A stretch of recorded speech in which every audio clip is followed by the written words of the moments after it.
என்னுடைய YouTube academy Tamil சொந்தங்கள் அனைவருக்கும் இறைவனுடைய சாந்தியும் சமாதானமும் என்றென்றும் நீடித்து நிலவட்டுமாக என்ற உயரிய பிரார்த்தனையோடு நாம் இன்றைய வீடியோவில் இன்றைய காணொளியில் எதை பற்றி பார்க்க போகிறோம் அப்படின்னா, நான் முன்னைய காணொளியில் சொல்லியிருப்பேன், ஒரு யூடியூப் சேனல் ஆரம்பித்து நாம் வருமானம் ஈட்ட வேண்டுமாக இருந்தால் மிக முக்கியமாக 5 விஷயங்களை நாம் கவனிக்க வேண்டும் என்று சொல்லியிருப்பேன்.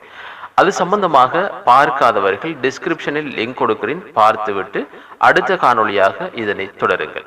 மேலதிகமாக பேசிக் கொண்டிருக்காமல் வாங்க நேரடியாக வீடியோக்குள்ள போகலாம்.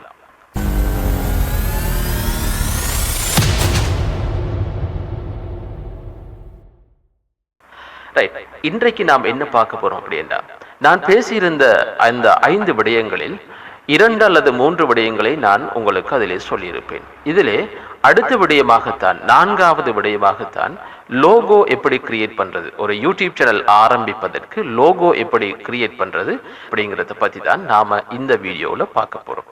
வாங்க நாம அதை என்னன்னு பார்க்கலாம். ரைட், நீங்க இப்ப கூகுள் குரோம் போங்க, போய்த்துட்டு அதுல கேன்வா அப்படிங்கிறத டைப் பண்ணி கொள்ளுங்க. நான் ஏற்கனவே சேஞ்ச் பண்ணி இருக்கிறதால அது எனக்கு காண்பிக்குது. கேன்வா நீங்க இதுல டைப் பண்ணி வச்சுக்கொள்ளுங்க. CANVA Canva. இதை கிளிக் பண்ணுவோம். இப்போ நான் ஏற்கனவே சேஞ்ச் பண்ணி இருக்கிறதால வந்திருக்குது. இப்போ இந்த கேன்வா முதலாவது வார அந்த வெப்சைட் லிங்கை நாம கிளிக் பண்ணுவோம். கிளிக் பண்ணோடனே லோட் ஆகிட்டு இப்போ எங்களுக்கு அதில் இருக்கிற சில விஷயங்கள் எங்களுக்கு காண்பிக்கும். இதில் பார்த்தீங்கன்னா இதில் சர்ச் பார் ஒன்று இருக்கும். இதில் நீங்கள் முதலாவதாக என்ன கொடுக்க போறீங்கன்னா லோகோ அப்படின்னு கொடுக்க போறீங்க. இப்போ இதில் லோகோ அப்படிங்கிறத நான் ஏற்கனவே சர்ச் பண்ணி இருக்கிறதால லோகோ அப்படின்றது நான் இப்போ அதை கொடுத்துக்கொள்கிறேன். இப்போ பார்த்தீங்கன்னா உங்களுக்கு தெரியும், இதில் லோகோ வந்திருக்கு. இப்போ இதில் நீங்கள் பிடிச்ச லோகோவை நான் சிம்பிளாக சொல்லி கொண்டு போகிறேன். உங்களுக்கு தேவையான விஷயங்களை நீங்கள் பேசிக் நாலேஜை வச்சு நீங்கள் கண்டிப்பாக அதை மிகவும் துல்லியமான முறையிலே உங்களுக்கான யூடியூப் சேனலுக்கான லோகோவை கிரியேட் செய்து கொள்ளலாம். இப்போ நாங்கள் பார்ப்போம், வேகமாக பார்த்து கொண்டு போவோம். இதில் ரிங் போட்டிருக்கிற, அதாவது குயின் ரிங் போட்டிருக்கிற அந்த விஷயங்கள் மற்றும் ப்ரோ அது பெயிட் பண்ண வேண்டியிருக்கும். எங்களுக்கு அது தேவையில்லை. உதாரணமாக பார்க்கலாம், உண்மையிலேயே குயின் ரிங் போட்ட ஒரு R1 இருக்குது. அந்த லோகோவை நாங்கள் கிளிக் பண்ணலாம். கிளிக் பண்ணிட்டு ரைட் கிளிக் பண்ணுவோம். கிளிக் பண்ணோடனே லோட் ஆகிட்டு எங்களுக்கு இப்போ அந்த ரிங் போட்ட லோகோ எங்களுக்கு இந்த காண்பிக்குது. இப்போ நாம் என்ன செய்வோம்னு சொன்னால், இதில் எங்களுக்கு தேவையான விஷயத்தை நாங்கள் மாற்றிக்கொள்ளலாம். இப்போ உதாரணமாக இந்த லோகோவில் சிம்பிளாக சுருக்கமாக சொல்கிறேன். இப்போ இதில் R ஃபர்ஸ்ட் நம்பர் இருக்குது. எங்கே நம்ம தூக்கிட்டு அசைக்கிறோமோ அங்கே இது அசையும். இப்போ நாம் இதில் வச்சுட்டு அதே நேரம் இந்த எஜ்ஜெல்லாம் இதை பெருசு சிறுசாக்குறதுக்கு பயன்படும். இங்கே பார்த்தீங்கன்னா தெரியும், இது நாங்கள் இப்போ இதில் 2 எழுத்து அடித்தோம்னு சொன்னால் இதில் 2 எழுத்து டைப் பண்ணுறப்ப இது எங்களுக்கு தேவைப்படும். இது சிறுசு பெருசாக்குறது தேவைப்படும். இங்கே பார்த்தீங்கன்னா இப்படி இருக்கும். இதுதான் இதில் உள்ள சிம்பிளான விஷயம். அதே நேரத்தில் இதில் பாருங்க, இப்போ நாங்கள் செலக்ட் பண்ணதுக்கு அப்புறம் இதில் எடிட் அப்படிங்கிற ஒரு ஆப்ஷன் இருக்கு. இந்த எடிட் போனீங்கன்னா இதில் உங்களுக்கு தேவையான, உதாரணமாக உங்களுடைய முதல் எழுத்து S ஆக இருக்குமாக இருந்தால் S போட்டிங்கன்னா இதே இந்த S அடுத்து வருது. அதுக்கு பிற்பாடு இந்த S நாங்கள் டிசைன் பண்ணக்கூடிய வகையில் எங்களுக்கு என்ன இருக்குது அப்படின்னு சொல்லி பார்த்தோம்னா, இதை நாங்கள் செலக்ட் பண்ணிக்கொண்டே இதில் ஃபொண்ட் இருக்குது. இப்போ இந்த ஃபொண்ட் உங்களுக்கு தேவைன்னு சொன்னால், இதில் இதே ஃபொண்ட் உங்களுக்கு தேவைன்னு சொன்னால் நீங்கள் இந்த ஃபொண்ட்டை செலக்ட் பண்ணி பார்த்தீங்கன்னா இந்த ஃபொண்ட், அதே போல் இது ஏற்கனவே இருந்தது, அதே போல் இது ஏற்கனவே இருந்தது, இப்படி எல்லாத்தையுமே பார்க்குறதாக இருந்தால் மேல் இருக்கக்கூடிய இந்த எரோமாக்க கிளிக் பண்ணிங்கன்னா இதில் இருக்கக்கூடிய ஃபொண்ட் உங்களுக்கு காண்பிக்கும். இந்த ஃபொண்ட் வழியாக நீங்கள் ஒவ்வொரு டிசைனையும் மாற்றி கொள்ளலாம். அப்போ இது முதலாவது ஒரு எழுத்தை நாங்கள் சும்மா உதாரணத்துக்கு மாற்றிருக்கோம். அடுத்த எழுத்து C. இந்த சியை நாங்கள் இப்போ என்ன செய்ய போகிறோம்னா, இதை கொஞ்சம் ஓரமாக வச்சுட்டு அதுக்கப்புறம் தான் சியை கிளிக் பண்ணலாம். சியை கிளிக் பண்ணிட்டு இப்போ அதையும் நாங்கள் வேறொரு எழுத்தாக மாற்றுறோம். அப்படின்னா உதாரணமாக A அப்படின்னு மாற்றுறோம்.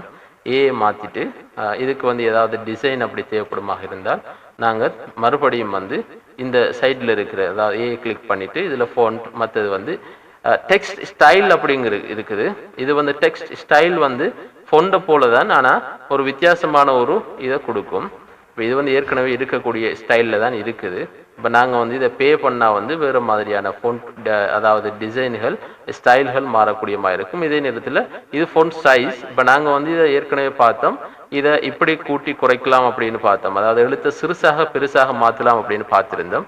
ஆனால் என்ன விஷயம்னு சொன்னால், இப்போ இதில் வந்து சில நேரம் இந்த எழுத்தை நாங்கள் இப்படி கூட்டி குறைக்கிறப்ப எங்களுக்கு வந்து இதில் எத்தனை சைஸ் அப்படிங்கிறது தெரியாமல் சில நேரம் பெருசு சிறுசாக வாய்ப்பு இருக்குது. இப்போ இதை நான் இப்படி வச்சுக்கொள்கிறேன்.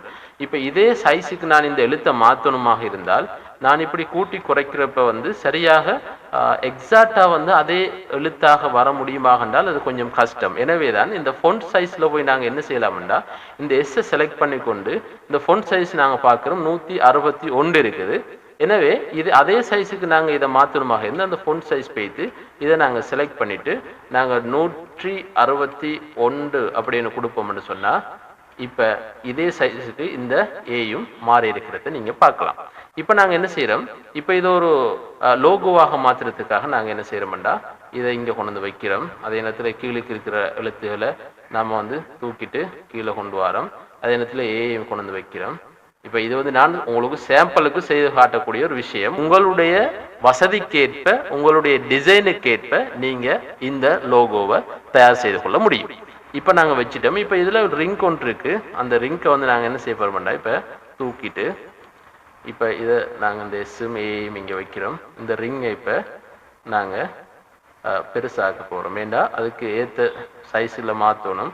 இப்போ நாங்கள் இதை வந்து கூட்டி குறைக்கிறோம். எப்படின்னா இதை செலக்ட் பண்ணி கொண்டு இதை வந்துட்டு பெருசாக சிறுசாக நாங்கள் மாற்றிக்கொள்ளலாம். நான் அந்த எஸ்ஸுக்கு அளவாக இதை வைக்கிறேன்.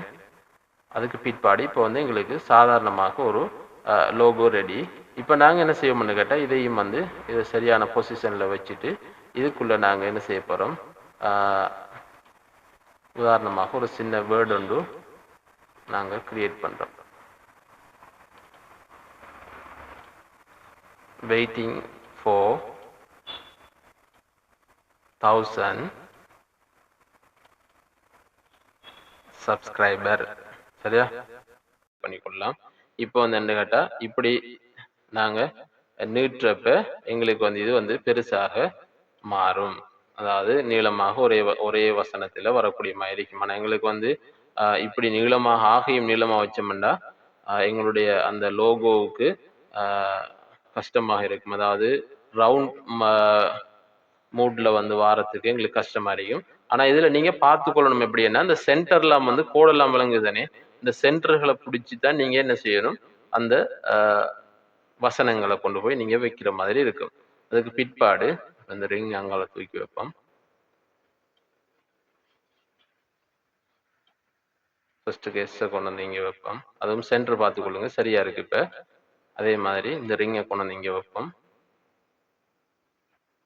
எஸ்ஸுக்கு வச்சாச்சு. அதுக்கப்புறம் இந்த ஏ வந்து நாங்கள் கொண்டு வந்து இப்படி கொள்வோம். ரைட். இப்போ இந்த லோகோ எங்களுக்கு ரெடி ஆயிட்டு. இப்ப இதை நீங்க இதுல பேக்ரவுண்டையும் நீங்க மாத்தலாம். இந்த இது பிளக்கா இருக்கிற பேக்ரவுண்டையும் நீங்க மாத்தலாம். அதை வந்து ரீப்ளேஸ் அப்படின்னு கொடுத்தீங்கன்னா இதுல உங்களுக்கு வந்து தேவையான விஷயங்கள் இதுக்குள்ள இருக்கும். உதாரணமாக இந்த போட்டோவை நீங்க மாத்த போறீங்க அப்படின்னா இப்படி மாறும். சரியா?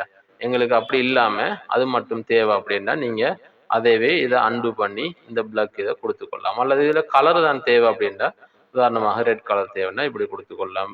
ஒயிட் தேவைன்னா அப்படி ஒயிட்னா விளங்காது, இது தேவைண்டா இப்படி கொடுத்துக்கொள்ளலாம். அப்படி உங்களுக்கு தேவையான விஷயங்களை நீங்க செலக்ட் பண்ணி கொடுத்து கொள்ளலாம். இதுல ஏரோமா கிளிக் பண்ணீங்கன்னா வேண்டிய கலர் கீழுக்கு இருக்கு, அதை செலக்ட் பண்ணி நீங்க கொடுத்து கொள்ளலாம். அதே போல இதுல வந்து இப்ப நாங்க எங்களுக்கு அது தேவையில்லை, பிளாக் கலர்ல இருக்கட்டும் அப்படின்னு நான் ஒரு இப்ப ஃபைனலா இது நான் உங்களுக்கு ஒரு சிம்பிள் மெத்தட்ல சொல்லி தந்திருக்கிறேன். இதை போல நிறைய டெம்ப்ளேட்டுகள் வந்து கேன்வாவில் இருக்கு. இதை பயன்படுத்தி நீங்க உங்களுக்கான ஒரு யூனிக்கான லோகோவை நீங்க கிரியேட் பண்ணி கொள்ளுங்க. இதான் வந்து பேசிக். சரியா? ரைட். ஓகே. இப்ப இத டவுன்லோட் அப்படிங்கிற அந்த பட்டனை கொடுத்துட்டா இதுல வந்து டவுன்லோட் காண்பிக்கும். இதை வந்து நாம டவுன்லோட் அப்படின்னு கொடுத்துட்டு இதுல வந்து என்னன்னு கேட்டா எங்களுக்கு பெய்ட் பண்ணாதான் வேறு வேறு ஃபார்மட்டுகளில் நாங்கள் டவுன்லோட் பண்ணிக்கொள்ள முடியும். ஆனால் எங்களுக்கு தேவை சிம்பிளாக வந்து என்னென்னா, ஒன்று பிஎன்ஜி வந்து எங்களுக்கு சஜஸ்ட் பண்ணியிருக்காங்க, அதே நேரத்தில் ஜேபிஜியும் வந்து நாங்கள் டவுன்லோட் பண்ணி கொள்ளலாம். இப்போ நாங்கள் வந்து சஜஸ்ட் பண்ண பிஎன்ஜி ஃபார்மட்லேயே வந்து நாங்கள் இதை டவுன்லோட் பண்ணி எடுக்க போகிறோம். இப்போ இந்த வந்து ஊதா நிறத்தில் காட்டுற டவுன்லோட் அப்படிங்கிறத கொடுத்தீங்கன்னா உங்களுக்கு வந்து இந்த இது இமேஜ் வந்து டவுன்லோட் ஆக ஆரம்பிக்கும். இப்போ வந்து நாங்கள் பார்த்தீங்கன்னா இந்த சிம்பிளான லோகோ வந்து எங்களுக்கு கிரியேட் ஆகிட்டு, சரியா? இதை வந்து நாங்கள் அப்படியே அப்டேட் பண்ணா கூட எங்களுக்கு இந்த பிளக் எல்லாமே கழிச்சிட்டு மிகுதியாக இருக்கிற இதை வந்து நான் என்ன செய்யமாட்டா ரவுண்ட் மோட்ல எங்களுக்கு காட்டும். இப்போ நாம யூடியூப் சேனல் ஒன்றுக்கான லோகோ எப்படி கிரியேட் பண்றது அப்படிங்கிற விஷயத்தை பார்த்தோம். அதே நேரம் எப்படி சேனல்ல கொண்டு போய் அதை ஃபிக்ஸ் பண்றது, செட் பண்றது அப்படிங்கிறதையும் பார்த்திருந்தோம். எனவே நீங்களும் வந்து இதே போல சிம்பிளாக இந்த லோகோ விஷயங்களையும் கையாள கொள்ள முடியும் என்ற விஷயத்தை தெரிவித்துக் கொண்டு மற்றொரு வீடியோவில் சந்திக்கும் வரை விடைபெற்று செல்லும் நான் MRMS யூடியூப் அகாடமி தமிழ். உங்கள் அனைவருக்கும் இறைவனுடைய சாந்தியும் சமாதானமும் என்றென்றும் நீடித்து நிலவட்டுமாக. நன்றி.